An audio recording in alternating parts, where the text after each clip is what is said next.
You're on. Okay. This is Keith Alverson, and it's February 14th, and we're in 2023 in Lyme, New Hampshire. Hi. What's your story? Thanks, John, for thinking I might be interesting enough to talk a little bit about my story.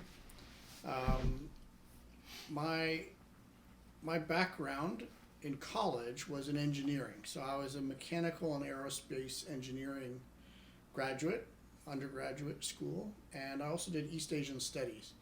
So already in college, I kind of was in different fields. I thought a bit about going into graduate school in Asian art. I thought a little bit about becoming an engineer, even had a job offer out of college with Bechtel, one of the big engineering companies in the world. But in the end, decided right after college, I went to China. That was entertaining. I had met a Chinese professor at undergrad school at Princeton and followed him to China to work in his lab. It didn't work out. So I spent some months there. That was when they had the Tiananmen massacre. It was a little bit difficult in China, so I came back a bit earlier than planned. Had quite a bit of trouble finding a job at first and decided to go to grad school. I was living in Boston. My girlfriend at the time was in grad school in Boston, so I walked in to senior professor's office at MIT and said I was interested in grad school in oceanography. And he asked me, well, do you know what the Navier-Stokes equations are? I said, yeah, I know the Navier-Stokes equations.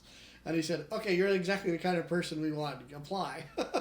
So that's how I got started in Earth systems, science, oceanography, which is eventually what I mostly did in my career. And the process of making those decisions, you said it was, you knew a teacher and went to China? Yeah, I would call it more or less serendipity. I was interested in Chinese. I was studying Chinese, so there was a guy who was from China, visiting professor, and I just chatted with him and arranged it. I then managed to get some health insurance and stuff by tailoring it with a program which was called Princeton in Asia. But I didn't actually apply to the program. I just sort of went in the back door and said, I've arranged a visit in China. Can I be in your program so I can get the health insurance? And he said, yeah, you can do that.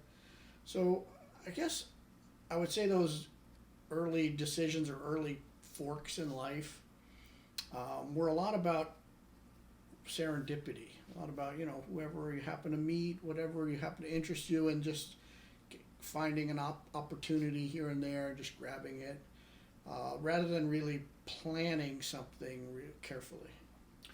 So can you describe the branch points? You said that it was hard to get a job. What kind of jobs were you looking for, and how many? Right. How much did you try that before you? Right. Well, so one important branch was in college.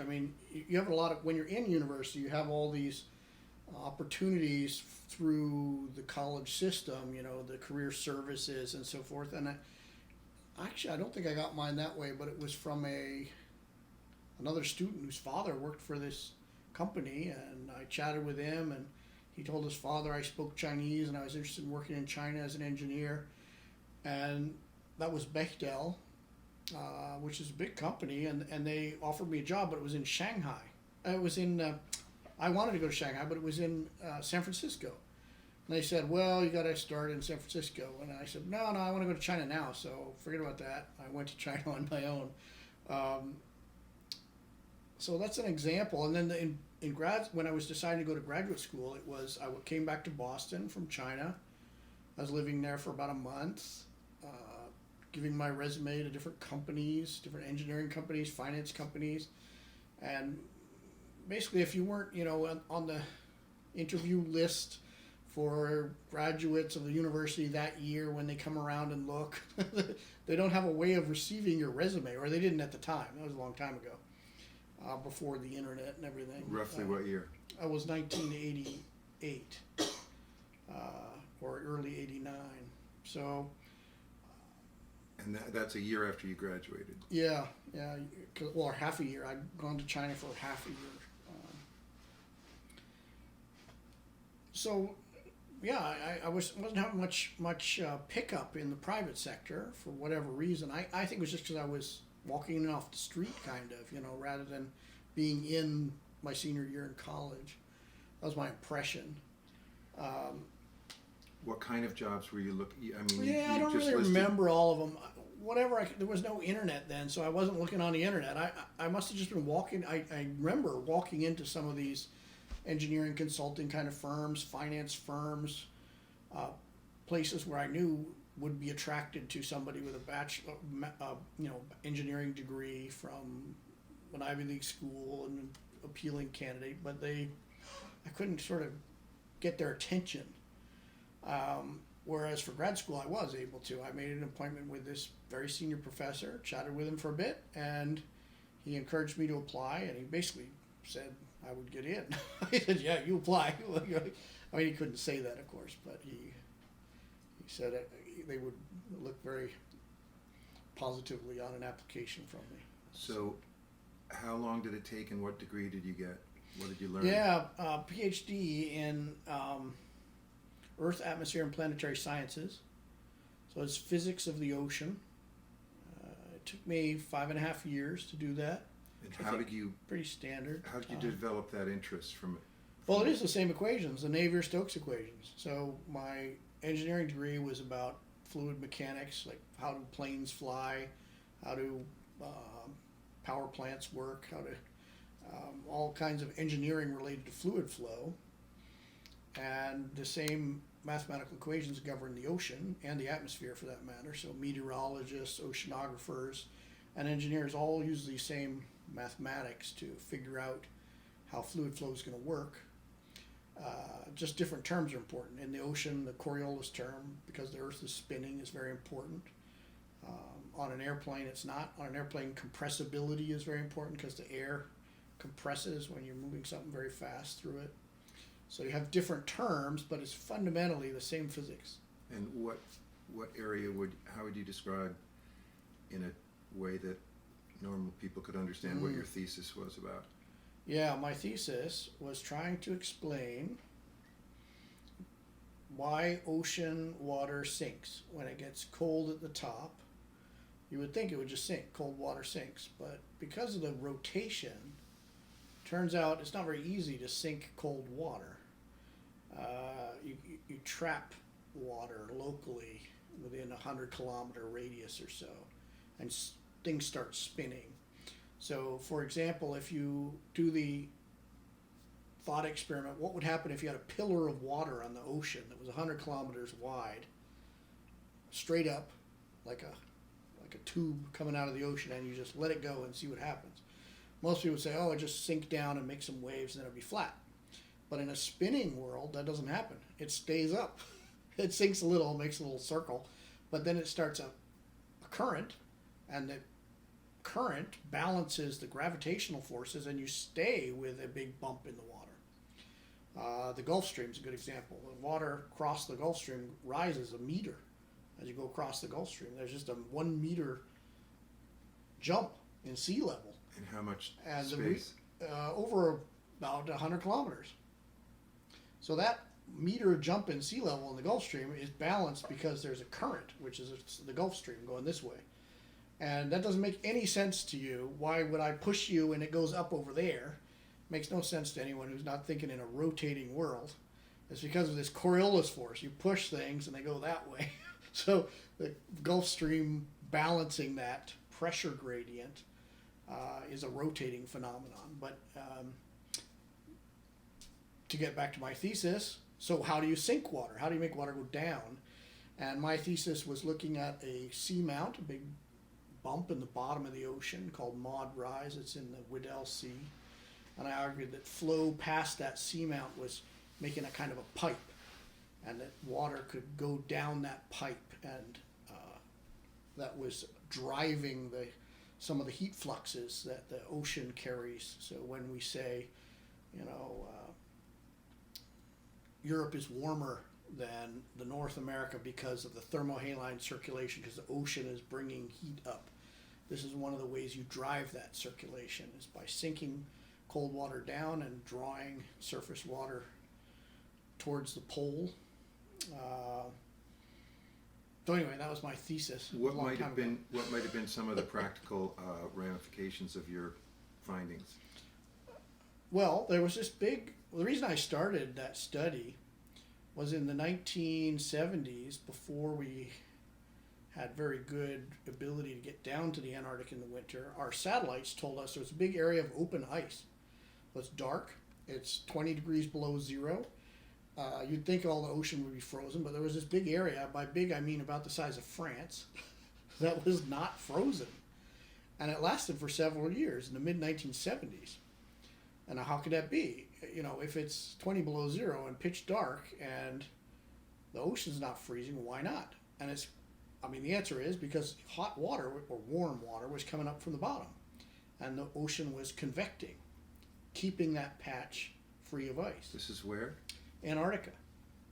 Inside Antarctica? Well, the Weddell Sea. Weddell Sea. So somewhere on the perimeter. The Antarctic Peninsula is here and the Weddell Sea is here. Well, so I kind of explained it. I said, well, it could be this phenomenon. You flow water over that bump. It affects how much convection occurs. The water sinks, the water comes up, and it explains why you could have had that phenomenon in the 1970s. Well, then the obvious question was, a couple people read my thesis and said, well, that was interesting. Yeah, it probably explains it. Why doesn't it happen again? And in my thesis, I said, well, it probably should. Probably every 20 years or so, it should be ready to do it again. So we could probably expect another one of these. And sure enough, we had one. It was like 3 or 5 years ago, it opened up again. And the number of citations of my thesis went through the roof because everybody was studying this long after my thesis, it was 20 years later, wanted to put in their beginning of their papers. You know, this was early explained by Alverson back in the Stone Ages and cited my thesis. And why would it cycle? Well, just that you bring up that heat for a while and then you run out of heat. So then it freezes over again. And you build up a kind of heat reservoir and then you could have it happen again, roughly speaking. And what are the practical consequences other than? I don't know much. It's part of this thermohaline circulation. So part of the reason we move heat from the equator to the poles. If we didn't do that, if the ocean wasn't moving heat from the equator to the poles would be much colder and the equator would be much hotter. The fact that we can live as humans pretty much everywhere is because a lot of the heat that would be trapped in the equator is moving towards the poles, keeping the planet kind of, you laugh when I say it's uniform. You know, Canada's about the same as Florida, but it would be even bigger difference if we didn't have this motion of heat. Okay, so how many years did you spend in this, and what was it, MIT? Yeah, that was MIT. It took me 5.5 years to get this degree. So that's about 93. Yeah, I graduated in 95. I started in 89, graduated in 95. Yeah. Okay, and then how did you make your mind up of what you were going to do after that? Yeah, good question. Well, what I did, I was married by then, so it was a two-body problem, and my spouse was probably more interested in academics than I was, and she had a postdoc lined up in Toronto, so she was going there, so I had to go to Toronto. And I basically just found a professor in the physics department and said, I'm looking to do something in Toronto and I'd like to do a postdoc. Your field looks interesting. And he said, sure, come to Toronto. So it was personal interaction with a professor I found. I guess the internet did exist at that time. I probably found him on the internet. But I think we communicated by mail, old-fashioned mail. Not sure they had email yet. And how did you pick physics? Just that that's what I was doing, physics of the ocean. He was working on physics of the climate system, kind of a famous guy. Probably was the most famous guy in University of Toronto, so that's why I found him, and okay. That's why I contacted him. So big picture, you were interested in engineering at Princeton, and then you went into oceanographic and climatology in your PhD because it's engineering-like. Yeah, I was seen as a good candidate for that grad school. So you didn't Had to have wait. this passion about the environment, and yet that's where you've made your life's work, is the environment, and that's now your major focus, right? Yeah, that's an interesting point. I don't think I ever really followed passion. I mean, it's very popular these days to talk about passion. I really followed my skill set. Like the reason they let me into that program was not because I was passionate about the environment. It was because I had the background in math and physics that they felt would make a good oceanographer.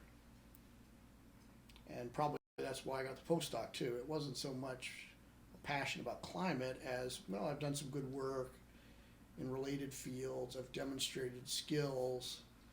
And that's why the guy hired me in Toronto.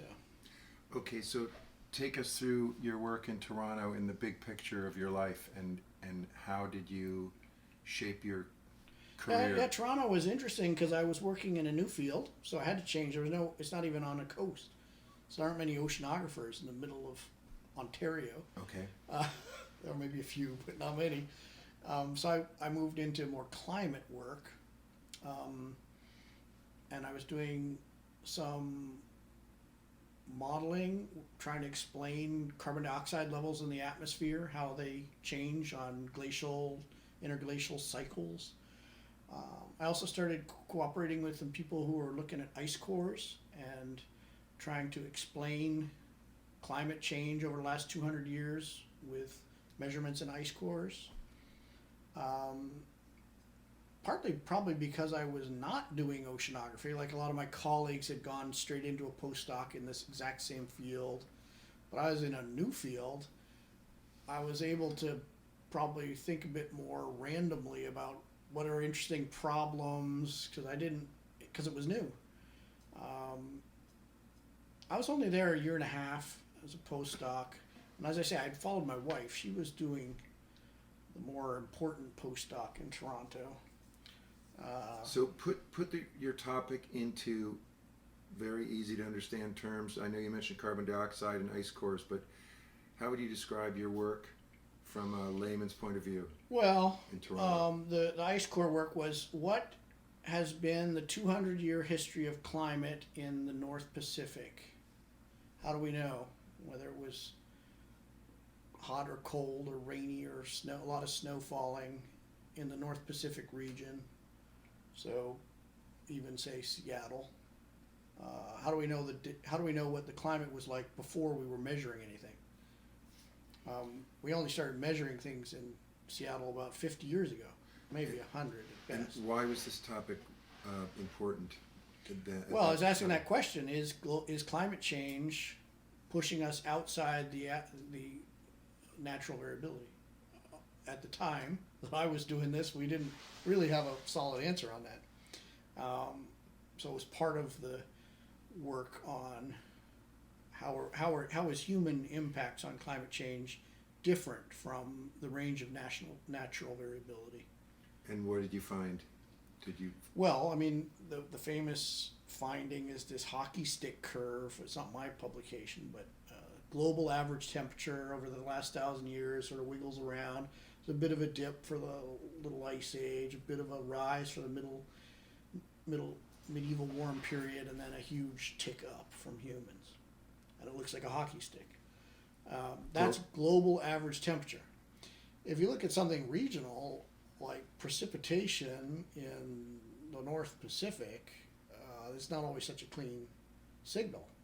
In fact, sometimes it's the other way around. The recent change is small compared to the variability over the last 1,000 years. If you look at something like a lake level in California, there's some lakes where there are tree stumps in place 10 meters below the water line. So we know, because there's a tree stump 10 meters below the water line, and the tree grew to be 100 years old, that lake was 10 meters lower for 100 years. I mean, it's very hard to get around that story. And so that means it was a dry period that was at least 100 years long. You can date the tree, you know when it was. And nowadays, the lake doesn't go that low. So the hydrological cycle locally is often quite variable over the last several thousand years, compared to how much change there has been associated with global warming. Now, people that don't believe in global warming like to use that as an argument to say global warming doesn't exist, but that's incorrect. Just because there was a lot of variability in the hydrological cycle in the past does not mean that there's no such thing as global warming. So you have to be careful when you say that story. So it sounds like you weren't following this career path out of a passion because you're an environmentalist. You were just a scientist doing research, and it led you to these conclusions. Yeah, absolutely. Yeah. I mean, I am. I mean, look at my shirt here. Like, I do care about the environment, but if you want to follow your passion and care for the environment, there's lots of things you can do. You can just make sure you recycle your plastic, or use less, drive your car less. Yeah. I mean, there's lots of things you do with your passion. So I have a non sequitur question. You mentioned taking ice cores, and I'm not sure if I saw that you worked at CREL at one point. Yeah. But I met a guy when I was up at Post Pond, which is a local pond here, and there was some recruiting of volunteers to pull milfoil out, which is an invasive species. And I met this 80-year-old man, and then in talking to him, it turns out that he is known as Dr. Snow. Does that name ring a bell? Well, is his last name Snow, or that's just Sam Colbeck? Yeah. You know him? Well, yes, he may even know me. I worked at CREL when he was a engineer or whatever, a scientist. Well, he said he was walking on glaciers out in Washington State too, at the University of Washington. Yeah. So I worked for a guy named Steve Ackley, another guy named Bill Hibbler, and Sam Colbeck will certainly remember them. I was like a high school student, so he may not remember me. Well, he apparently changed the way people think about ice melting, I guess. Yeah, I don't know what exactly he did, but that was certainly what. There's all kinds. CREL is a great place. People studying all aspects of snow and ice, and some people, whether it would make a good runway up in the Arctic. Some people, whether it's recording the climate in the ice cores. Yeah. All right. So it sounds like your career is pretty well on its way. When you were at Toronto, you were only there for a year and a half. Yeah. And then, what did you do next, or how did you decide what to do next? Yeah, I guess life was pretty difficult in Toronto. There were two of us working postdocs, which at the time and probably still are very hard jobs, low pay, lots of work. What's a postdoc mean? Like underpaid sub-professor or something. So no tenure, you mean? Yeah, not even a professor. You're basically just like a slave to whoever's the professor that hired you, doing research and helping them teach and stuff. And is it a established path to becoming a tenured professor? Yeah. Nowadays you probably have to do 3 or 4 of these things. Oh. So yeah, it's the track to becoming a professor, and it's hard, especially if we had a kid then. We had our first child. So I was just looking to do something else that was a little less difficult in life, and found a great opportunity. This is 97. Yeah, 1997. I just applied for a bunch of jobs, probably 100 of them, I would say, and I got some. What kind of jobs were you applying for? I applied for professor jobs, hoping to make the next step in the career, and I think I had at least one offer of that nature, but I didn't take it. And mainly in America or worldwide, or what was your? Well, mostly in the U.S. or Canada, but it turns out the one I did get was in Switzerland. So I moved to Switzerland. We moved to Switzerland. You applied to about 100, and you think you got one? Or 3. Let's say I got 3 offers. That's not many. No, it was very difficult at the time. It was very difficult to get a job as a postdoc in climate. I don't know if that is always the case, but that was certainly the case when I was in this position. I'm just thinking, if you're a pretty successful student coming out of Princeton and then doing graduate work at MIT, if it's hard for you to get a job, then what hope does anyone else have who's interested in science to do this kind of work, I guess? Well, one thing is that was a long time ago, so all these things change. I'll tell you what, okay, hope. Let's talk about hope. What is a job is easy to get now in this field? I think if you want to work in ESG, which stands for Environment, Social, and Governance, those jobs are all over the place available. Basically everybody, all the companies and all the countries, governments, state governments, and private companies are trying to say, we are going to be carbon neutral by 2050, or we are going to cut our carbon footprint by 20%, but they all have some target. Microsoft has a target, Google has a target, the United States has a target, Canada's got a target, and none of them know how to measure this. So there's a whole new field out there of people who are being hired to help them measure that. And it's a brand new field. So often nobody has the qualifications they're looking for, but because nobody's done it yet. If they say you need to have 10 years experience doing this, I'll never find anyone because nobody's done it 10 years ago. But that's a burgeoning field in environmental science, helping companies monitor and measure their environmental footprint and report it in their annual reports. Environmental, social, and governance. It's almost always environment they're talking about, though. I've rarely seen companies do much with social. Make sure they don't have child labor in China or somewhere, prison labor or something is the social aspect. And governance, make sure that somebody's not stealing money or something like that. So somebody who comes up with some metrics that are useful might actually...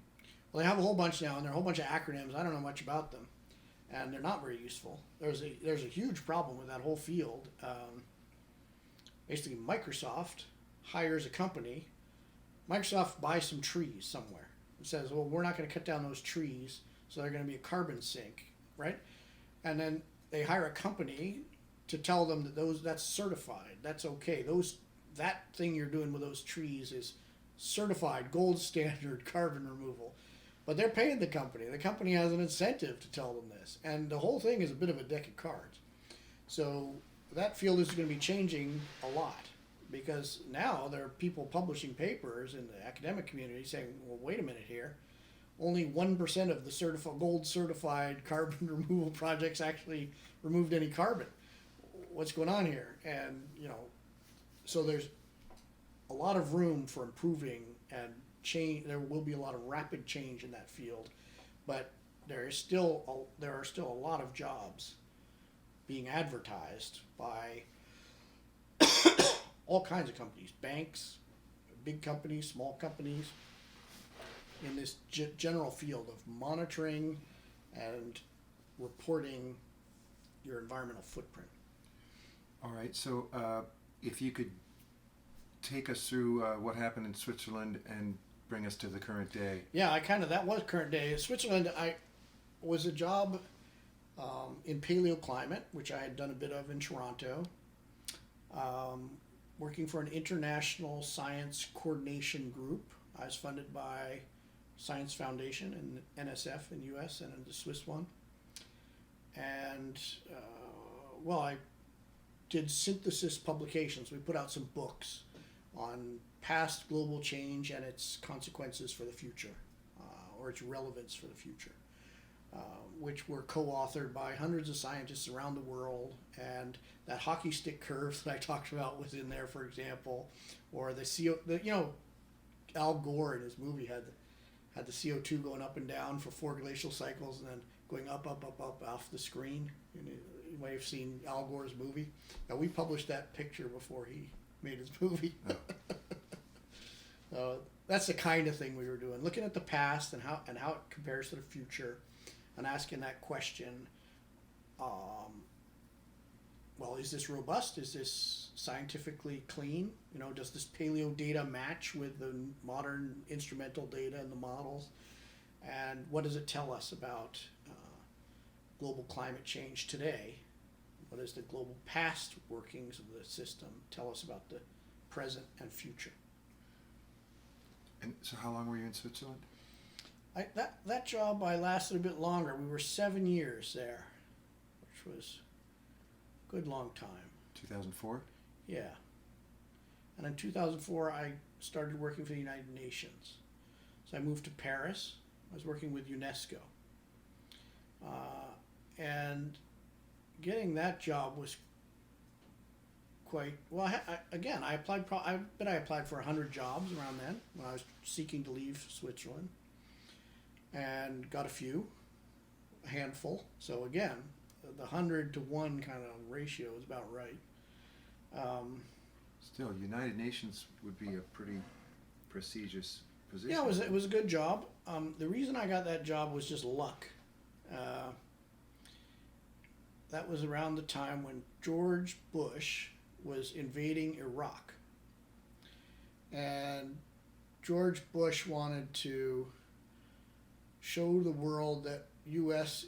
believes in multilateral cooperation. We don't just have the coalition of the willing beat up on Iraq and ignore everybody else, which is what he was really doing.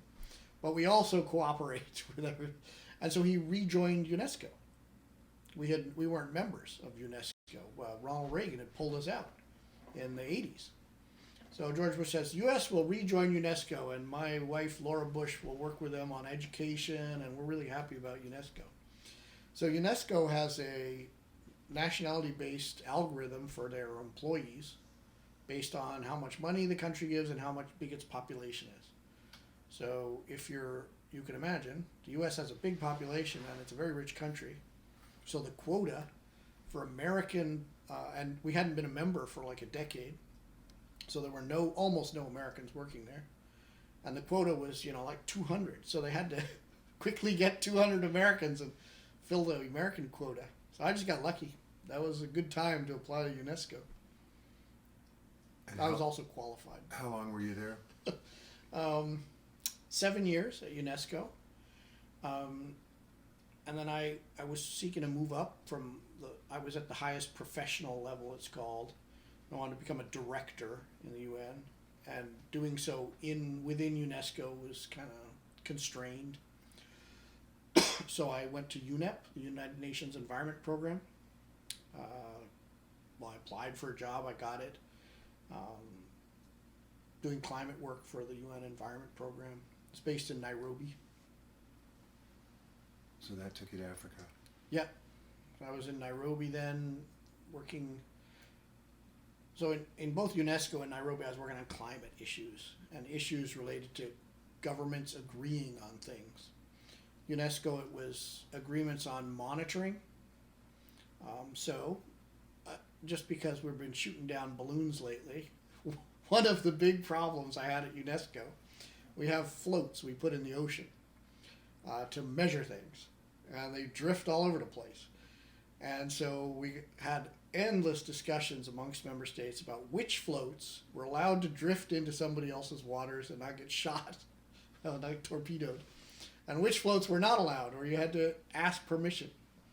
And so that kind of discussion has been going on for a long time, and is very complicated. So there are scientists who are measuring things with these floats. They're not always at the surface, right? Yeah, they could be 1,000 meters down, or some of them are at the surface. I don't know if the answer is too interesting, but basically there are some treaties. So if your float is providing data for weather prediction, there's a treaty under the World Meteorological Organization that says it can go anywhere it wants, or anywhere it happens to drift, and nobody's allowed to complain. And that's also true of balloons, by the way. So when China said that's a weather balloon, they were thinking of that treaty. Because a weather balloon's allowed to fly over the United States, you can't shoot it down. We've signed a treaty saying anybody's weather balloon can drift anywhere it wants, and it's a weather balloon. It's called a radiosonde. They launch them over at the Lebanon airport. So after all of your work at UNESCO and UNEP, which sounds like 14 years worth of time, how has that shaped your career? I mean, it sounds like you're moving more into policy. Well, a lot of that was policy. And government. It was all related to the environment. I did do 4 more years or 5 more years at UNEP based in Japan. So altogether, I was almost 20 years in the United Nations. Either brokering big multilateral agreements on something, like how will the tsunami warning system in the Indian Ocean run, who's going to measure what, and who's going to give the warnings, that kind of thing. Or local problems, kind of like development. Here's a country where it's very vulnerable to sea level rise. What can we do to help them build resilience? And one country would fund the activities in another country, and we'd plant a bunch of mangroves along their coast, for example, or build a seawall, or both, to build, to reduce vulnerability to sea level rise. You sound like you've spent enough time and are knowledgeable enough that you might be considered a world expert in some of these areas. Is that possible? Are you a go-to person for certain topics now for the government? Well, there are a lot of experts. I wouldn't say I'm the expert, but there's some books. I mean, I have a book that I edited called Resilience, the Science of Adaptation to Climate Change. That came out 5 years ago, and I just got a letter from the publisher Elsevier just last month saying they want a second edition. Would we consider? I don't know, that was a government. It's a publisher that has some financial interest in selling books, but they did come back to me last month, so they must. Well, maybe it was just good sales. I don't know why they did that. What might a reporter call you about for your opinion on in the news these days? Well, we could see, like, you can check on YouTube. The last time I did one of these kind of interviews, it was with Uniqlo, the company that sells down vests and things. I think Roger Federer and Djokovic had their logo for a while. Uniqlo, it's probably the biggest clothing store in Japan, owned by a billionaire over there. It's like H&M is probably their main competitor. So I did an interview with Uniqlo. You can probably find that on YouTube. About what? What were they asking you? About this issue. Their clothing is all plastic. And so I gave them a little interview on plastic and clothing. Talked about that problem. Did they like what they heard? Yeah, I don't think I was too controversial. And they know it's a problem. I mean, all these companies don't want to appear like they're trying to destroy the planet. The bottom line, I said to them, was you got to make, or people have to use, and you have to make clothing that is less discardable. That we have to use less clothing.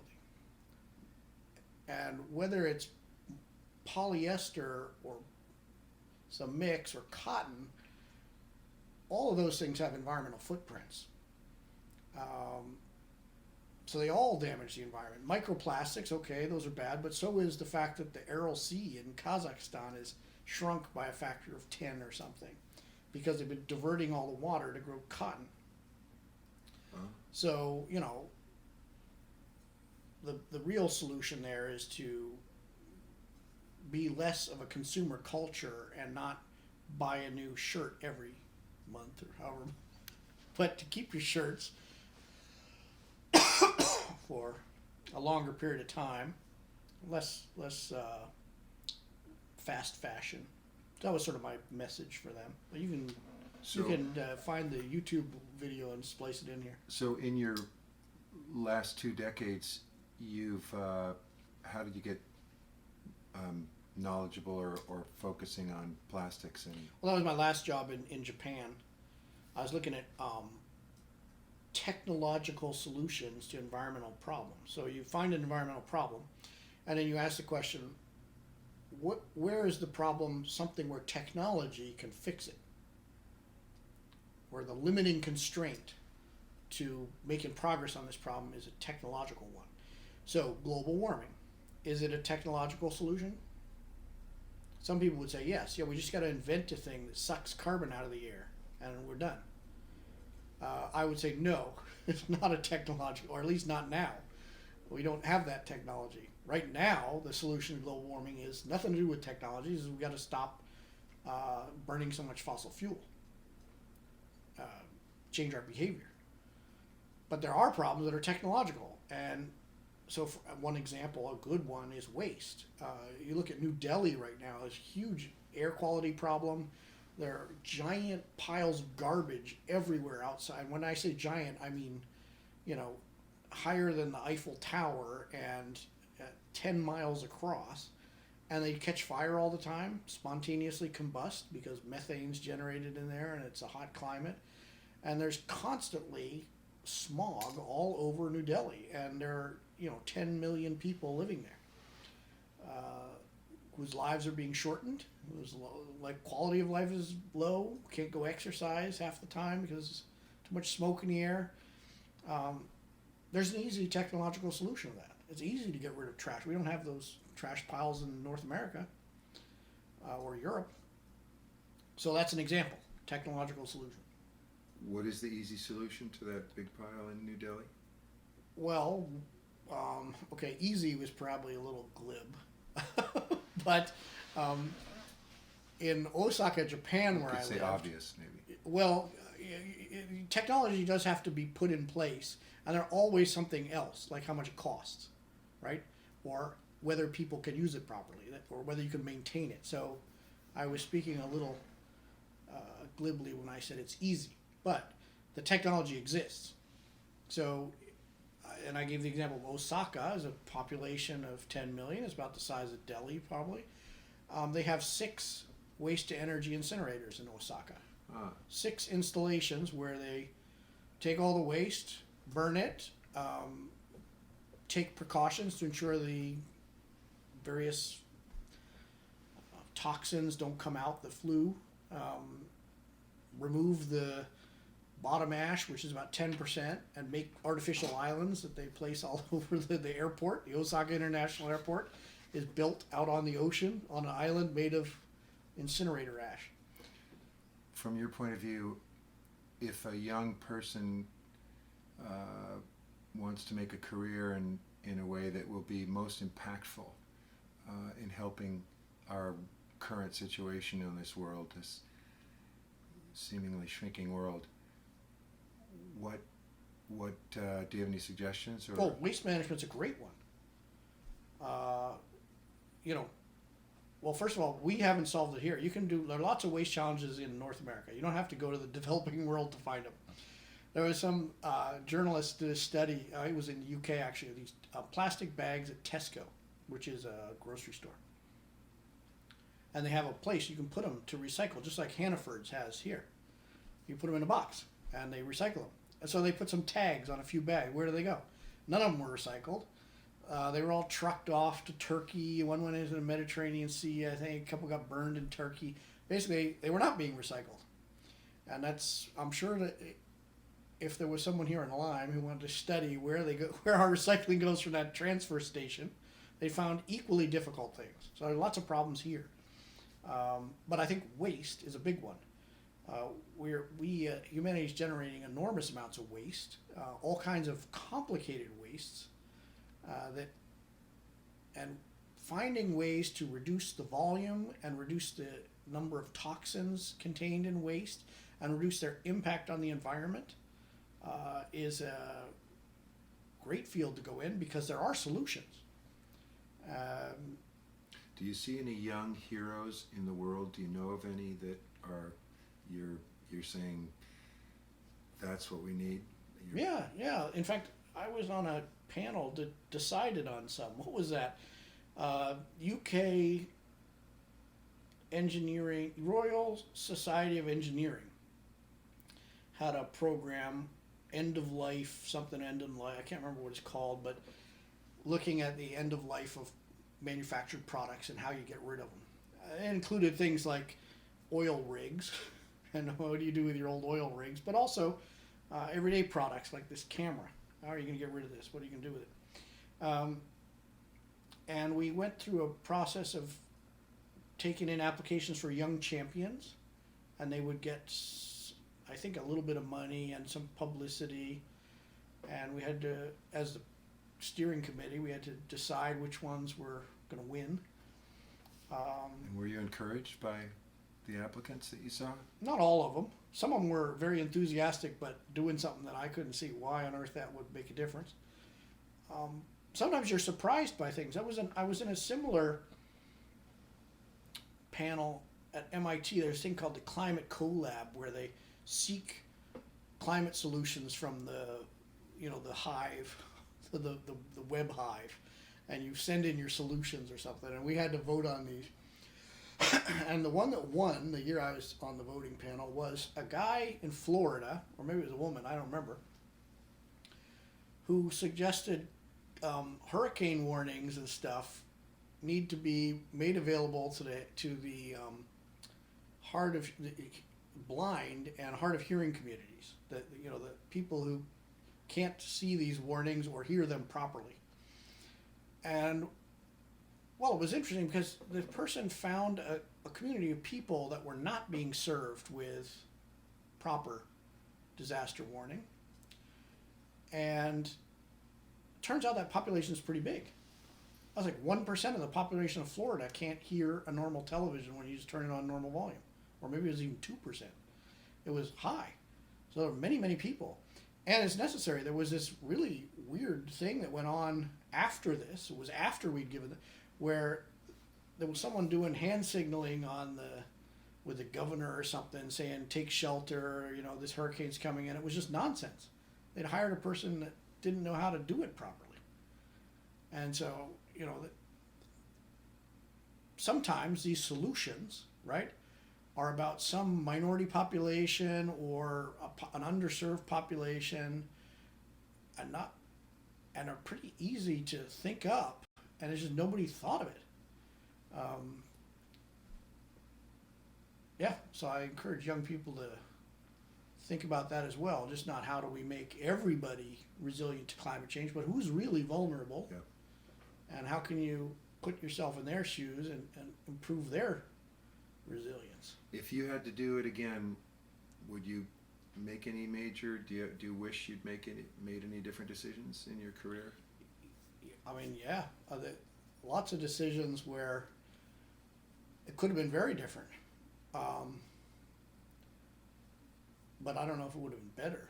Maybe not. Like when I took that job in Paris with the UN, I had already accepted a job in Washington, D.C., working in a NSF-funded organization that was quite well-funded and robust, and I'd already said yes to them. I had to kind of back out and say, I just got this other offer in Paris. I can't make it. So, or the thing in college I mentioned, Bechtel there. Maybe I could have been a Bechtel engineer. I guess I would say I'm neutral about whether those would have been, maybe they would have been better, maybe worse, I don't really know. But there were certainly a lot of bifurcation points where I did one thing when I could have done something else. But boy, it's hard to say. The take-home message is if you're in one of those things, there are lots of possibilities that will be really great. And worrying too much about choosing the wrong one, you might feel like you don't have any possibilities. You might feel, I don't have any jobs. But I kind of feel the opposite. I kind of feel like there's lots of possibilities out there, and one of them will wind up working for you in some way or another. And then you can make a success of it and have good challenge, intellectual challenge, and have good outcomes and deliver good benefits to society. I could have done something really local. I was working globally. There's a really great group here on the Connecticut River, which is right there, the Connecticut River Conservancy, right? And they've got river stewards. So somebody is the New Hampshire River Steward for the Connecticut River. That's a young person, probably just graduated from college. And they've got one for Vermont, one for Massachusetts, one for Connecticut, and then some director. Those people are doing great work. Like, it's local. It has local winds, and it's great for the environment. When I was growing up, you couldn't swim in the Connecticut River. It was disgusting and polluted with heavy metals. It was that's a great environmental success story. In the 70s, was that? Yeah. It just started, like Dartmouth. You couldn't go swimming in those docks at Dartmouth. It was well, maybe in the 60s, and like right around when the pulp and paper industry collapsed, they stopped putting toxins in the river, and a little while later, I guess you swim in it first, then you can start eating the fish, and you can really enjoy all of the things the river has to offer. It wasn't any international convention that did that, right? It was local people, and I guess some national laws. But anyhow, my point is there's lots of ways, if you want to improve the environment, to work on problems that might be really specific, or might be broad, or might be global, or might be local. And I can't tell you which one there is, because there's so many. Good opportunities. Thank you. Thank you. Good luck with your project.